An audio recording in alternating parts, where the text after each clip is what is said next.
என்னைக்கிட்டா நீ ஒரே வாசனையா இருக்கு. பிரியாணியா? எப்பயுமே வந்து சிக்கன் மட்டன் எடுத்து பிரியாணி தான் பண்ணணுமா, அதனால டிஃப்ரெண்டா இதை வாட்டி மசாலா ஐட்டம் வேணான்னு டேஸ்டா இன்னைக்கு நான் புலாவ் பண்ணியிருக்கேன். மட்டன் புலாவ். ஆமாங்க, ரொம்ப கஷ்டம் இல்லை, ஈஸியாக வீட்லேயே பண்ணிடலாங்க. சூப்பராக டேஸ்ட்டாக மட்டன் 1/2 kg இருந்ததுங்க. கிராம்பு, பட்டை, லவங்கம் 2 போட்டு ஒரு டம்ளர் தண்ணி, உப்பு போட்டு ஒரு 2 விசில் விட்டு மட்டனை வேக வச்சு எடுத்துங்க. அந்த தண்ணி பத்திரமா வைங்க.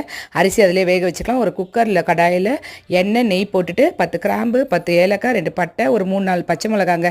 நான் கம்மியாக போட்ட குழந்தை காரத்துக்காக நீங்கள் அதிகம் போட்டுக்குங்க. இஞ்சி பூண்டு விழுது நல்லா வதங்கினதுக்கப்புறம் ஆனியன் நல்லா கோல்டன் கலர் வந்ததுக்கப்புறம் தக்காளி போட்டு வதக்கி அதுக்கப்புறம் புதினா போட்டு தயிர் கொஞ்சம் 1/2 கப் சேர்த்து அதுக்கப்புறம் வேக வச்ச மட்டன் எடுத்து போட்டு வதக்கி மட்டன் வேக வச்ச தண்ணி 1க்கு 1.5 அளவில் வச்சு தண்ணி கொதிச்சதுக்கப்புறம் பாஸ்மதி ரைஸ் போட்டுட்டு ஒரே குக்கர் விசிலுங்க. இதை பாருங்க, சூப்பர் மட்டன் புலாவ் ரெடி.